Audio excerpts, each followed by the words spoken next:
एक बार देवराज इंद्र देवगुरु बृहस्पति के साथ भगवान शिव का दर्शन करने कैलाश गए। महादेव ने दोनों की परीक्षा लेनी चाहिए, इसलिए रूप बदलकर अवधूत बन गए। उनके शरीर पर कोई वस्त्र न था।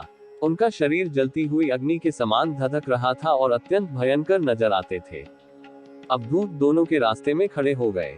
इंद्र ने एक विचित्र पुरुष को रास्ते में खड़े देखा तो चौंके। इंद्र को देवराज होने का गर्व घेरने लगा। उन्होंने उस भयंकर पुरुष से पूछा, तुम कौन हो? भगवान शिव अभी कैलाश पर विराज रहे हैं या कहीं भ्रमण पर हैं? मैं उनके दर्शन के लिए आया हूँ। इंद्र ने कई प्रश्न किए, लेकिन वह पुरुष योगियों के समान मौन ही रहे। इंद्र को लगा कि एक साधारण प्राणी उनका अपमान कर रहा है। उनके मन में देवराज होने का अहंकार उपजा, जो क्रोध में बदल गया। इंद्र ने कहा, मेरे बार बार अनुरोध पर भी तू कुछ नहीं बोलकर मेरा अपमान कर रहा है।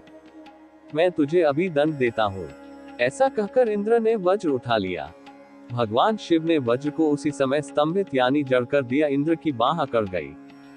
भगवान अवधूत क्रोध से लाल हो गए। बृहस्पति उनके चेहरे पर आई क्रोध की ज्वाला को देखकर समझ गए कि ऐसा प्रचंड स्वरूप महादेव के अतिरिक्त किसी का नहीं हो सकता। बृहस्पति शिव स्तुति गाने लगे।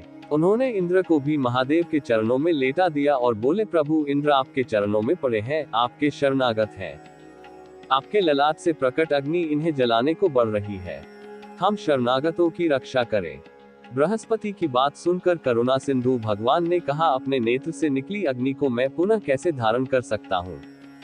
क्या सर्प अपनी छोड़ी हुई केंचुली को फिर धारण करता है? बृहस्पति ने विनती की, प्रभु भक्तों पर आपकी सदा कृपा बरसती है। आप भक्त वत्सल और सर्व समर्थ हैं। आप इस तेज को कहीं और स्थान दे दीजिए ताकि इंद्र के प्राणों की रक्षा हो।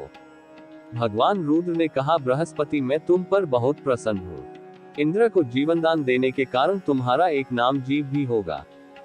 मेरे तीसरे नेत्र से प्रकट इस अग्नि का ताप देवता सहन नहीं कर सकते, इसलिए मैं इसको बहुत दूर छोड़ूंगा।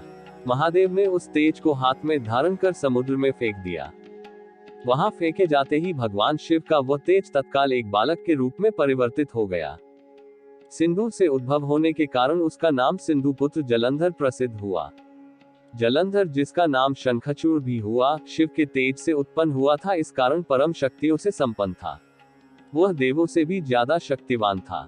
वह उस तेज से पैदा हुआ था जो इंद्र को समाप्त करने वाला था, इसलिए असुरों ने उसे अपना राज बनाया। बाद में महादेव ने जलंधर का वध भी किया। अवधूत रूप में ये लीला करने के बाद महादेव अंतर्धान हो गए। इंद्र के गर्भ का भंजन भी हुआ, भगवान के दर्शन भी हो गए।